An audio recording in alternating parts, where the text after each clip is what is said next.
con antecedente de una menopausia precoz a los 37 años de vida, recibió terapia hormonal durante 22 años y la suspendió por orden médica. Acude a la consulta a raíz de haber presentado no solamente los sofocos, sino durante todo, digamos, el interrogatorio y la elaboración de su historia clínica, ella refiere que han aparecido dolores musculares, articulares, también asociado a la recaída de los síntomas vasomotores, donde predominan más no solamente las oleadas de calor, sino la sudoración nocturna. Refiere que tiene sequedad vaginal y también síntomas en la esfera anímica como ánimo triste, afecto lábil e irritabilidad. Como antecedentes de importancia prácticamente ninguno, pues evidentemente el de haber llegado a la menopausia a los 37 años, recibió durante 22 años su terapia de reemplazo hormonal, tuvo un embarazo, un parto, y en la revisión por sistemas aquejaba leve dispareunia y algo de síntomas irritativos urinarios que tampoco eran de pronto significativos en ese momento. Un examen físico pues normal, sin ningún dato positivo de relevancia.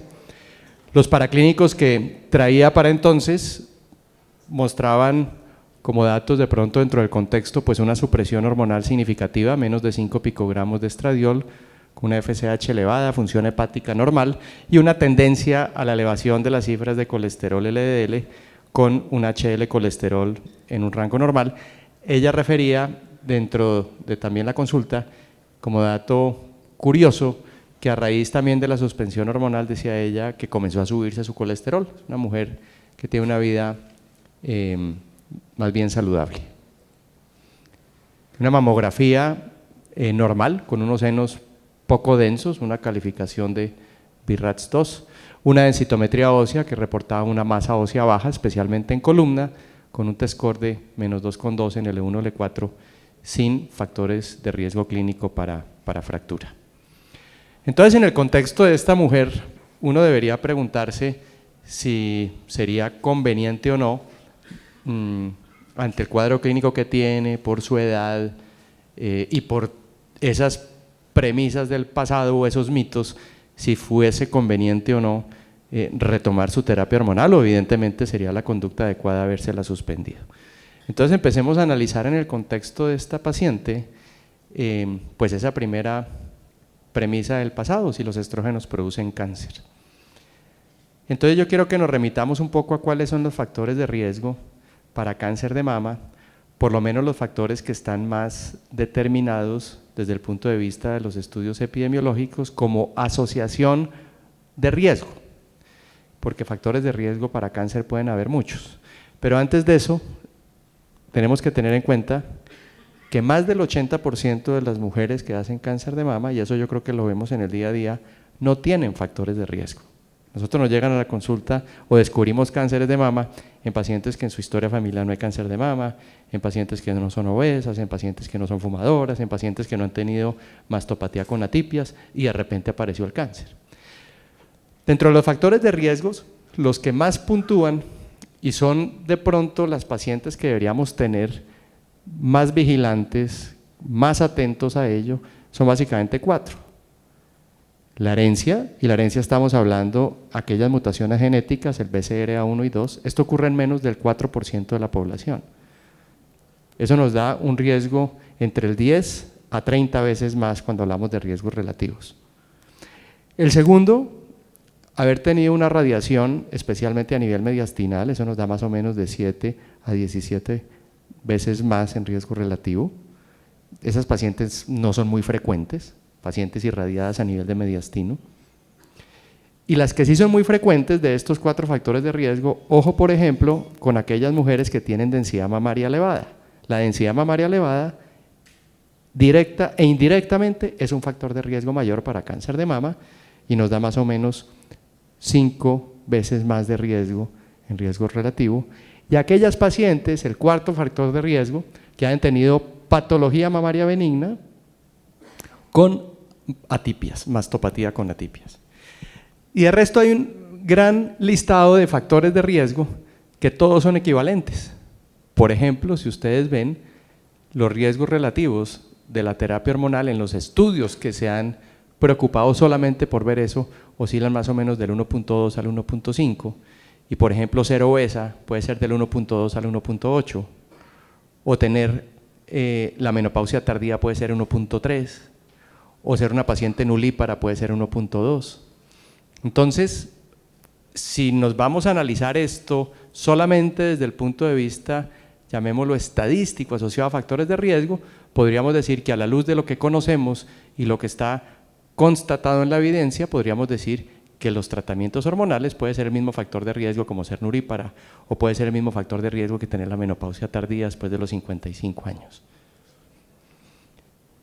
Y para que puntualicemos un poco más si existe una relación real de causa-efecto, analicemos un poco más los números. Y por eso es importante también a veces aclarar cómo interpretamos las cifras.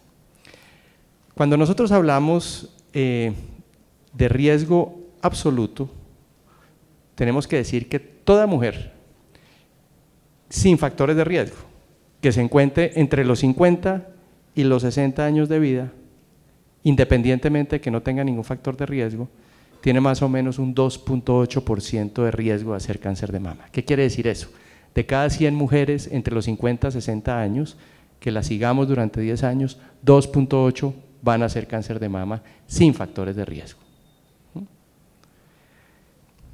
Y entonces miren esas cifras, cómo a veces nos crean conceptos según cómo la leamos, según cómo la interpretemos, que son falsos. El riesgo relativo para cáncer de mama en el brazo combinado del estudio WHI, estrógenos más acetato de hidroxiprogesterona, arroja un riesgo relativo o una razón de riesgo del 1.26. Y aparecieron incluso publicaciones en ese tiempo diciendo que los estrógenos incrementaban en un 26% el riesgo de cáncer de mama. Si eso es cierto, yo tengo que decir que un poco más de una mujer de cada 4 que tome hormonas le va a dar cáncer de mama, si eso es cierto.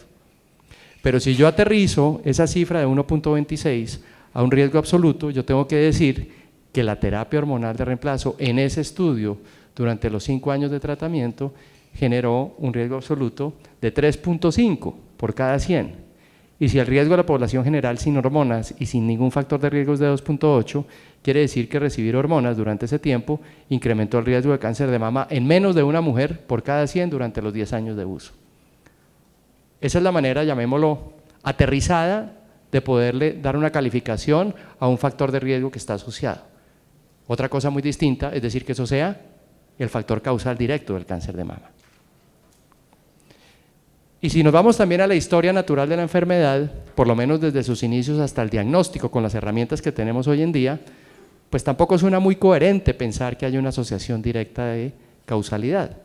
Fíjense ustedes lo que ocurre desde que aparece un cáncer a nivel celular, aparece acá, y solamente desde el punto de vista preclínico, con las herramientas hoy en día de diagnóstico temprano y mamografías de alta resolución, al cabo de 7 años podemos detectar lesiones de 1 milímetro, pero el cáncer ya lleva 7 años. Entonces, ¿por qué habría que decir que a los 5 años de uso de terapia de reemplazo hormonal se incrementó el riesgo de cáncer de mama cuando la historia como tal de la enfermedad no la vemos antes de 7 años? ¿Qué podemos decir hoy en día de la causalidad del cáncer de mama? Es muy complejo poder asignar un factor de riesgo o una asociación directa de causa-efecto. Y esta es una enfermedad multifactorial. Muchas cosas deben pasar para que esta célula, que es completamente normal en su conducto, llegue a ser un carcinoma invasivo. Tiene que pasar por cambios benignos proliferativos y a veces se queda ahí.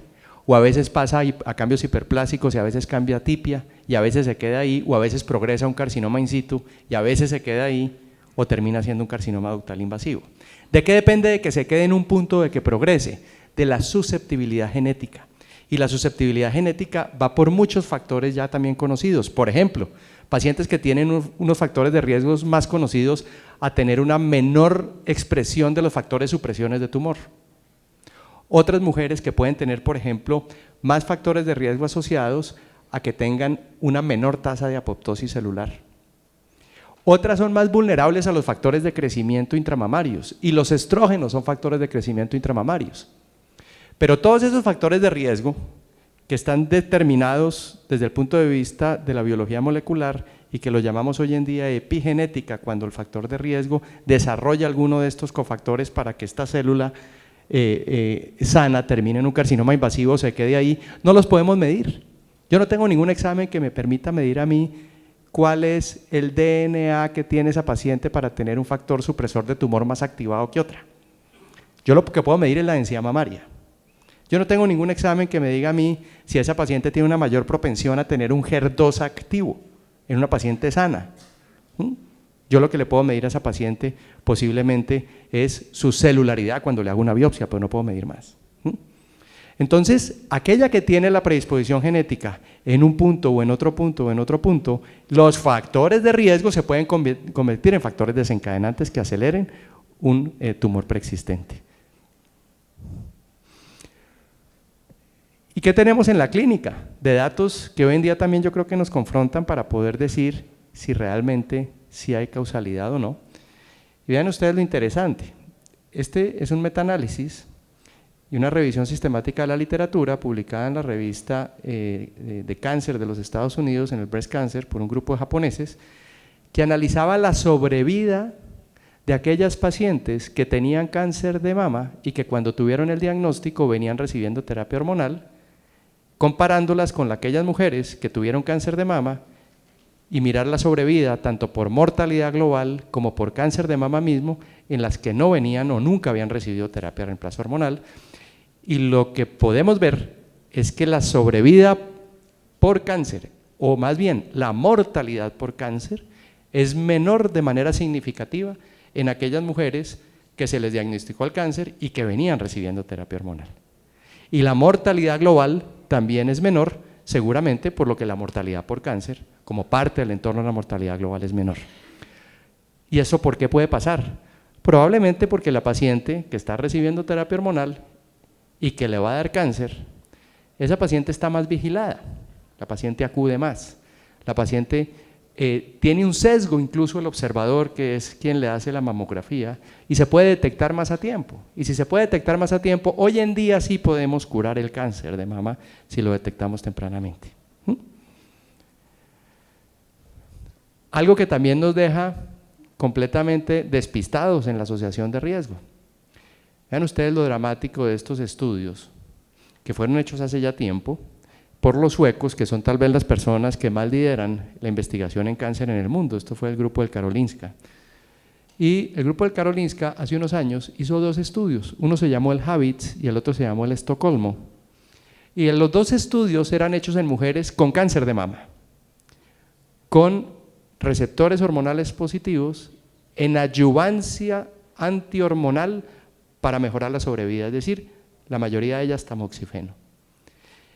Y como el tratamiento coadyuvante en estas pacientes, más la quimioterapia, más la supresión hormonal, generaba muchos síntomas vasomotores, pues el estudio fueron diseñados para evaluar la eficacia de dar terapia hormonal en mujeres que ya habían tenido cáncer, para mejorar sus síntomas vasomotores, y como un punto secundario evaluar cuántas recaían más de cáncer a lo largo del tiempo.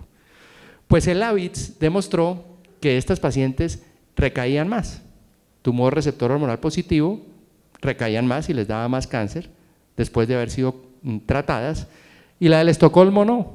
Entonces, en un estudio con las mismas mujeres, prácticamente con la misma enfermedad en términos generales y los mismos esquemas hormonales, en uno aumentó el riesgo y en el otro no. Y cuando se analizaron las dos grandes series de los estudios, pues el límite también cayó en la significancia. Por lo que aportaron estos y lo que aportaron estos, se pudo decir en conclusión que los dos estudios combinados no generó un aumento significativo de la recaída de cáncer en mujeres que ya habían sido tratadas.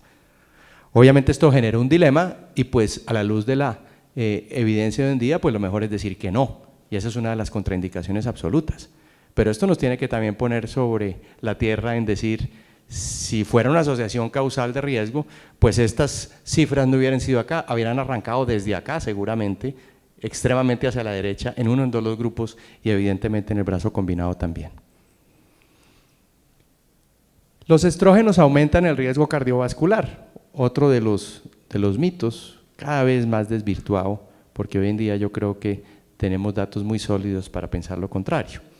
Y entonces, aquí sí que existe una correlación directa, diría yo, aquí sí que existe una correlación entre lo que pasa a nivel de la ciencia básica y lo que los estudios clínicos, tanto observacionales como experimentales, nos han podido demostrar hoy en día. Para eso tenemos que recordar, y ya lo sabemos, cómo actúan los estrógenos. Los estrógenos actúan a través de sus receptores, y sus receptores están a nivel del núcleo, pero también hay receptores de membrana. Y los receptores que están a nivel del núcleo generan los efectos que llamamos por vía genómica, y los receptores que están a nivel de membrana generan efectos por la vía no genómica. Los receptores que están a nivel del núcleo se impregnan con el estrógeno y las acciones de los estrógenos son más tardías, a diferencia de los estrógenos que hay a nivel de la membrana. Y a nivel endotelial podemos ver que cuando actúan los receptores a nivel nuclear, generalmente ese es el factor por el cual los estrógenos disminuyen la proliferación del músculo liso, disminuyen la proliferación de ateromas y disminuyen el perfil de lípidos, con lo cual puede generar un efecto subrogado sobre la prevención del riesgo cardiovascular. Y cuando actúan sobre el receptor de membrana, los estrógenos incrementan la producción de óxido nítrico porque estimulan la óxido nítrico sintetasa y son potentes vasodilatadores antiagregantes, y esto lo vemos en un tiempo corto, en un par de semanas. Entonces, por esas dos vías, miorrelajante, vasodilatador y antiagregante, antiateromatoso, actúan los estrógenos a través del núcleo o a través de la membrana a nivel endotelial, y esto es válido para toda la vasculatura. ¿Qué podemos concluir de esta gráfica? Pues entre más receptores existan, más van a actuar los estrógenos. Y la historia natural de la pérdida de receptores hormonales, no solamente en el endotelio, sino en las neuronas y en la vagina, y a nivel del hueso y a nivel endometrial, se van perdiendo con el paso de la posmenopausia. Entonces, si uno impregna a la mujer, incluso antes de que se vaya deprivando hormonalmente, va a tener un lecho rico en receptores, y los estrógenos van a actuar por las vías que tienen que actuar y no por las vías que no tienen que actuar cuando ya no hay receptores por donde trabajar. Y por eso mismo, por eso digo que es una muy buena correlación entre la ciencia básica y la clínica. Los estudios clínicos, por ejemplo, este fue un subestudio del WHI que poco se conoció. El WHI, el riesgo de enfermedad cardiovascular fue de 1.29 en el brazo combinado y fue significativo a los 4 años, cuando ya sabemos pues que la población era una población en promedio de edad de 67 años. Pues hubo un grupo que no fue menor, cerca de 1000 mujeres del WHI que llegaron a ese estudio con la menopausia precoz y que iniciaron la terapia hormonal con la menopausia precoz. Y a ese grupo de mujeres se le hizo un subestudio que se llamó el WICAX, que era para medir el scorecard coronario, que es un punto fuerte que se utiliza para evaluar riesgo coronario. Y en esas mujeres, durante los mismos 5 años del estudio, hubo una disminución de la calcificación coronaria en un 61%, y ese es un factor de protección cardiovascular. Se les dieron los mismos estrógenos que a las otras, pero tenían más receptores en su endotelio y tenían un mejor lecho cardiovascular por ser mujeres jóvenes recién impregnadas hormonalmente. Y lo mismo pasó en el sistema nervioso central en el estudio ELITE. El estudio ELITE, que se hizo más recientemente, analizó básicamente el mismo principio del WICAX. Lo que pasa es que el WICAX lo hizo a nivel de la coronaria y el ELITE lo hizo a nivel de la cerebral media. Quien lideró este estudio estuvo en nuestro país hace un par de años, un cardiólogo muy eminente de la Universidad de Los Ángeles, el Dr. Howard Hodis. Y el Dr. Hodis lo que hizo con su grupo era dar la terapia hormonal para ver el grosor de la íntima carotidia, vista por ultrasonido, también como un marcador, digamos, intermedio. No es tan blando, no es tan duro, pero sí de alguna manera nos puede predecir el grosor indirecto del ateroma a nivel carotidio como predictor de riesgo de enfermedad cerebrovascular. ¿Y qué pasaba con el grosor íntimo de la carotidia si se daban tempranamente, en los primeros años durante la transición menopáusica incluso, o cuando se daba tardíamente? Y cuando se daba tardíamente, estábamos hablando después de 4 años de tratamiento, de posmenopausia, pues evidentemente la disminución de ese grosor de la íntima carotidia no solamente no disminuía, sino tendía a incrementarse, y cuando se daba tempranamente disminuía también el grosor de la íntima de la carótida. Podemos decir que es exactamente lo mismo. Estas pacientes a nivel carotidio pues tenían los receptores ricos hormonales donde va a poder ejercer un efecto protector. ¿Qué nos dice la revisión más grande hasta ahora publicada del Cochrane, donde se hace esta pregunta? El Cochrane dice, ¿la terapia de reemplazo hormonal previene la enfermedad cardiovascular? para que con base en la metodología de los diferentes estudios se pueda tomar decisiones al respecto, tiene que haber mucho publicado y lo que está publicado tiene que ser de muy buen soporte para poder decir si lo hace o no lo hace. Y la revisión del Cochrane nos dice 4 cosas. La primera, terapia de reemplazo hormonal durante los primeros 10 años de menopausia. Volvemos a lo mismo, los primeros 10 años donde hay ricos receptores hormonales, disminuye la mortalidad global. Esas mujeres se mueren menos. ¿Y por qué se mueren menos? Porque la primera causa de mortalidad en la posmenopausia es la enfermedad cardiovascular. Segundo, hay menos muertes por enfermedad cardiovascular, no solo mortalidad global, sino mortalidad cardiovascular. Tercero, no disminuye los eventos cerebrovasculares, no los aumenta. Esas son las estadísticas que sacó la revisión de Cochrane. No alcanzó a poder decir previene la enfermedad cerebrovascular, sí la enfermedad cardiovascular coronaria, sí la mortalidad global, y puede incrementar el riesgo trombótico. Y estamos hablando de riesgo trombótico venoso. Entonces, ahí tenemos también que estar muy atentos y hacer un muy buen estudio o selección de aquellas pacientes, no las que tengan contraindicación por haber tenido un evento trombótico, pero las que puedan tener factores de riesgo para poderlas perfilar mejor, seleccionar mejor y poderle darle el esquema más adecuado desde el punto de vista de su reposición de estrógenos para que no se incremente el riesgo trombótico. Entonces, también tenemos datos para poder decir hoy en día hay que suspender la terapia de reemplazo hormonal a los 5 años. ¿De dónde salió esta premisa? Pues esta premisa se la inventó el WHI, porque en el año 2002, cuando los resultados del WHI iban más a favor de los riesgos que de los beneficios y llevaba 4.6 años el estudio, se suspendió. Entonces la Sociedad Norteamericana de Menopausia dijo, no la damos por más de 5 años. Y un año después el Colegio Americano de Obstetras y Ginecólogos dijo 4 años, pero no dijo por qué. Entonces, hoy por hoy tenemos datos, por ejemplo, desde el punto de vista cardiovascular, esta fue una subcorte del WHI que se siguió, ya no hacía parte del estudio, pero siguieron recibiendo sus hormonas, ellas eran libres de seguir recibiendo sus hormonas. Mantenimiento de protección cardiovascular, estas eran mujeres jóvenes que lo iniciaron después de 16 años de terapia de reemplazo hormonal. Y el otro temor, entonces la mama. ¿Hasta cuándo aumentará entonces el cáncer de mama? Ya habiendo analizado lo que vimos en la primera parte de la presentación. Pues este es otro estudio también muy interesante, en donde se evaluó a partir de cuánto tiempo de uso de solo estrógenos, esto eran mujeres histerectomizadas, que les dio cáncer de mama y que venían recibiendo estrógenos, la asociación de riesgo en este estudio de seguimiento a largo plazo, pues fíjense ustedes que demuestra que la asociación o el mayor factor de riesgo asociado al uso de estrógenos en mujeres histerectomizadas fue significativo después de 20 años de uso de terapia de reemplazo hormonal. Entonces volvamos a lo mismo, si la historia natural de la enfermedad dura 7 años para diagnosticarla, aquellas que duran 20 años recibiéndolas, pues son mujeres que si yo sigo durante 20 años encuentro cáncer. Pero esto desde el punto de vista del contexto de la duración, yo creo que nos da todavía más tranquilidad para afianzarnos de por qué tener que suspender la terapia a los 4 o a los 5 años. Y terminemos con un dato que también hizo carrera. Afortunadamente no alcanzó a hacer tanta carrera, pero sí se creó también como otro mito. Y era que los estrógenos aumentaban el riesgo de demencia por los estudios que aparecieron similar en el tiempo del WHI. No solamente este estudio, sino subestudios del WHI en esa población mayor.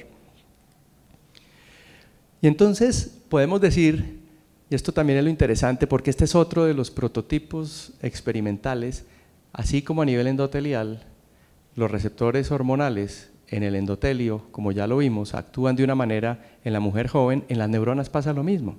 Y esta fue la teoría de la neurona sana, así como la teoría de la ventana de oportunidad se creó para pensar en el riesgo cardiovascular, hablamos de la teoría de la neurona sana, creada por la doctora Roberta Díaz en Birmingham, y ella lo que nos demostró fue lo siguiente. Fíjense ustedes, esta es una neurona sana, y esta neurona sana es expuesta a muchos de los factores neurotóxicos que pueden tener con el tiempo un deterioro cognitivo y una enfermedad neurológica, o bien sea degenerativa, o bien sea también una enfermedad cardiovascular. Entonces estos pacientes las puso a someterse a radicales libres, betamiloide, isquemia y a toxicidad neuronal. Y a esta neurona, que no le dio tratamiento, le dio estrógenos a lo largo del tiempo, no le da tratamiento y la intoxica y la va sometiendo a una anoxia permanente y la neurona se va dañando, y después le da estrógeno y la daña más. Esto fue lo que pasó con el estudio WIMS. El estudio WIMS fue un subestudio del WHI. Fueron las mujeres del WHI que arrancaron a recibir estrógenos a los 65 años y al cabo de 4 años tenían más enfermedad no solo cerebrovascular, sino deterioro cognitivo. Esto fue lo que pasó en la clínica en ese estudio. Y esto fue lo que pasó en el Cage Country Study, que es otra corte observacional de mujeres que se les dio estrógenos tempranamente. Miren lo que pasó. En estas mujeres, la neurona sana se intoxica, pero inmediatamente le ponen el contra, que es el estrógeno, y se lo mantienen a lo largo del tiempo, y esta neurona persiste sana a pesar de estar expuesto a las noxas. Entonces, esa teoría de la neurona sana podemos decir que de pronto es igualmente protector para el cerebro dar los estrógenos tempranamente, como puede ser para el endotelio de los vasos coronarios o para el endotelio de la carótida. Pero sabemos algo más, y esto también es muy interesante. Ya sabemos también cuáles son las zonas del cerebro por donde también actúan los estrógenos, o por lo menos el receptor. Estos son estudios experimentales a nivel cortical en cortes de ratones que son expuestos a isquemia y a toxicidad también por isquemia, y a unos se les dan estrógenos y a otros no, y a los que se les dan estrógenos menos isquemia que estos, pero los que mejor les va es los que se les administran los estrógenos a través de su vía receptor por el receptor beta. Parece ser que así como ya conocemos, por ejemplo, que en la mama los estrógenos actúan por el receptor hormonal, que es el alfa, o en el hueso sobre el beta, y en la vagina en el alfa, pues en el cerebro también parece ser un efecto beta. Esto porque es importante, porque con el nuevo desarrollo, no solamente de moléculas de acción hormonal, sino moduladores selectivos de receptores hormonales, la ingeniería molecular va a ir desarrollada hacia eso, a diseñar una molécula que actúe en el beta en una zona y que actúe en el alfa en otro órgano del cuerpo, y vuelva a actuar en el beta en otro órgano para que sean funciones mucho más selectivas, muy probablemente. Entonces sí podemos decir que los estrógenos, cuando actúan por estas vías, pues podemos evidenciar sus acciones en cuanto a la mejoría del flujo sanguíneo cerebral, porque igual aumentan la vasculatura, como pueden actuar a nivel del endotelio cerebral o en el endotelio sistémico. Tiene una mejor estimulación y ramificación en las dendritas, mejoran también la capacidad de oxigenación neuronal, etcétera. Y en la clínica volvemos a la correlación. Este fue el estudio del Cage Country. Fíjense lo que pasó, por ejemplo, con enfermedad de Alzheimer. La relación de la enfermedad de Alzheimer hombre-mujer, todos sabemos que es mucho mayor en la mujer. Y esto es la prevalencia de Alzheimer, ¿sí?, en mujeres, y esto es lo que pasa en el hombre. Es casi de 3-1. Y esto fue lo que pasó con las mujeres que recibieron a lo largo de muchos años, más de 20 años, terapia hormonal desde los años de la transición perimenopáusica en el estudio del Cage Country. Estas fueron las mujeres que arrancaron a recibir terapia hormonal y las que la recibieron por más de 10 años. Y se superponen las curvas con las del hombre. Y estas fueron las que lo comenzaban a recibir tardío y durante poco tiempo, y estas las no usuarias. O sea, la mujer que no recibió hormonas y la que la recibió tardía y por poco tiempo le fue muy mal, más enfermedad de Alzheimer, y la que la recibió tempranamente le dio la misma proporción de enfermedad de Alzheimer que en el hombre. Luego, si la mujer tiene 3 veces más que el hombre y la que recibe hormonas durante muchos años se equipara en la prevalencia al hombre, pues podemos decir que sí puede ser entonces un efecto protector. Entonces cerramos nuestro caso clínico. Después de ver esto, pues el análisis de nuestra paciente, pusimos en la historia clínica que se trataba de una paciente sana, con antecedente de una menopausia precoz, aún en ventana de oportunidad terapéutica. Esa mujer tiene 60 años, pero lleva 1 año sin hormonas, porque la comenzó a los 37 y se la quitaron hace 1 año. Desde el punto de vista hormonal, esa mujer lleva 1 año deprivada hormonalmente. Aún en ventana de oportunidad, con recaída de sus síntomas, con afectación de su esfera mental, más que esfera mental, de la esfera anímica y metabólica, por lo cual se reinicia tratamiento y la volvimos a controlar en 3 meses. ¿Qué podemos entonces concluir el día de hoy en esta primera etapa? Poder decir que los estrógenos no son inductores de cáncer, que la terapia hormonal durante los primeros 10 años de menopausia previene la enfermedad cardiovascular y también disminuye la mortalidad global, que el mantenimiento de la terapia hormonal, cuando persisten sus indicaciones, no tiene fecha de caducidad.